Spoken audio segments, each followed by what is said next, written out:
Whenever we publish a video on this channel, it is expected that there will be a few negative comments. Some disagree with some things in the video, while some even think the whole video is stupid. One other type of comments are comments insinuating that the rich are going to hellfire. About 2 days ago, a man commented on our video which was titled "The 5 Types of Books Every Rich Person Reads." His comment was something like, "They will also read when they get to hell." What does that mean?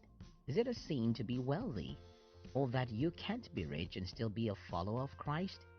In this video, I'm going to be sharing with you how to become a millionaire as a true Christian.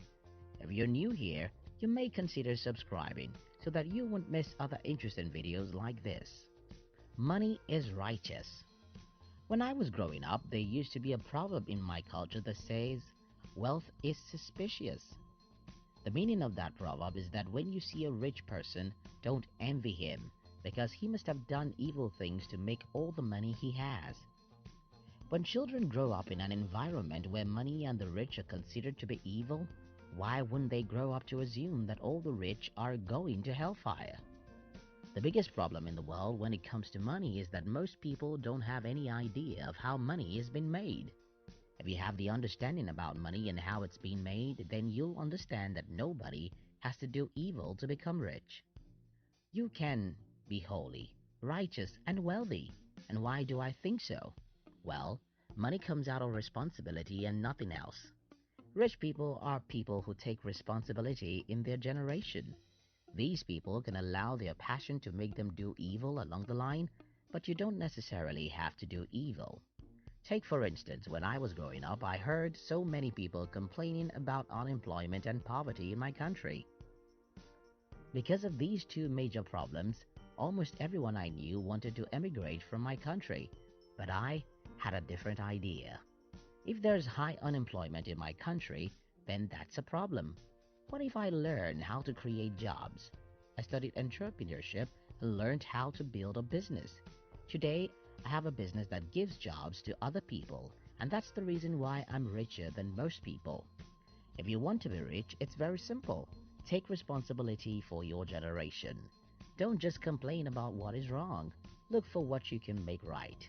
By taking responsibility, you'll seek to solve problems for others, and by doing so, you'll naturally become wealthy. If you understand this process, you would not think that being rich has to be evil. Sin and money. I get it, it's easier to be evil while running after money, but all of us eventually run after money. If you wake up every morning to run into a particular office where you're paid to work, you're under the temptation to sin, because someone can ask you to do what is not lawful or righteous, and since such person pays you, you may be forced to do it. Now, about being an entrepreneur and being very rich, yes, there are temptations too, but the temptation to do evil is not higher because you want to be an entrepreneur. The popular evil. Generally, I believe that every human does wrong things at one point in their life or another. What I also believe is that most poor people do evil things as much as the rich. For instance, many lawyers are deceptive, many doctors lie, and even teachers, drivers, or construction workers do cheat. But because these people are not famous, their sins can't be in the news. But when Jeff Bezos or Elon Musk does what is wrong, then the entire social media and front pages of the newspaper make noise about them. Every wrong thing any famous person does makes the headlines, and that is why it's easier to believe that they are much evil than the rest of us. No, they are not. The difference is the camera. You can do wrong things without CNN knowing or caring about it. I can do evil things without it going viral on social media. And because your sins are not public, and we're much likely to think that those people whose sins are in public are worse than me and you. But that's not true. Becoming a millionaire as a true Christian. As you guess, I'm a Christian, and I believe that true Christians can become rich and remain children of God. As a Christian, the things I do to keep my faith and be rich are: 1. I look for opportunities to create wealth. To start with, I don't think that it's a sin to be rich. I only believe that, like extreme poverty, wealth comes with some temptations. I learned how money works by reading books and take massive actions to build businesses. I pray to God, but I also expect much from myself in terms of discipline, actions, and focus. I don't expect things to be easy for me because I am a Christian. Instead, I stand up whenever I fall and try again.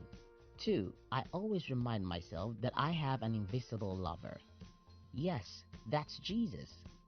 I don't want to do anything to hurt him, and by reminding myself that he watches me every second, I can avoid common evil among people who desire to be rich. 3. My dream isn't to become a millionaire. Well, I can become a millionaire or even a billionaire, but that's not my dream. My dream is to contribute and make my world a better place. And yes, my dream is to be very comfortable financially. I don't think that I have to become a billionaire or even a millionaire before I can be happy or fulfilled. But I won't think it's a sin to become one also. The problem about setting a goal to become a millionaire is that the goal becomes your focus, and that can lead you into doing anything, even wrong things, to get to that goal. Don't set the goal of becoming the richest man in the world. Yes, the richest man in the world can be a true Christian, but if that is your goal, then you might sacrifice everything else to get there. But if your goal is to serve humanity and make the world a better place, you can do that with a pure conscience and eventually become a millionaire or even a billionaire. 4. Say no to ugly deals. This follows the point above. Since my primary goal isn't to become a billionaire, it's pretty easy for me to say no to any ugly deal, even if such business deals promise to make me a lot of money. You see, you can make all the money you'll ever need righteously. If you'll have to do evil to add $1 million to your net worth, well, it doesn't worth it. 5. Treat people well. I just hired someone in my company this morning, and one of the first things I told him is that I don't like to treat people like an employee, and that's the truth. Though the business world is tough, you can also be tough and be nice at the same time. You can be tough without treating people like your servants. You can get a result and be nice at the same time. 6. Don't be materialistic.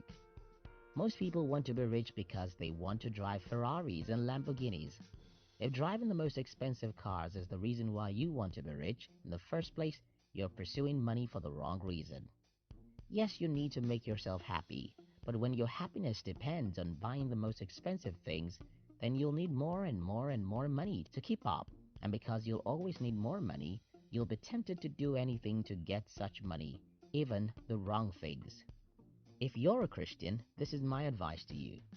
Don't think it is evil to have money, because it is not. In fact, you'll face more temptations to do wrong things as a poor person than as a rich person. But there are also a few problems. 1. Money is power. An abuse of power is very easy as a human. 2. If your most important goal is to become a billionaire, then you'll lose sight of the real thing and focus on money, which means that you'll be willing to do anything for money, including the wrong things. 3. If you allow money to intoxicate you, you'll lose respect for other people who are not as rich as you are, and this will mean that your money is becoming the instrument of sin for you.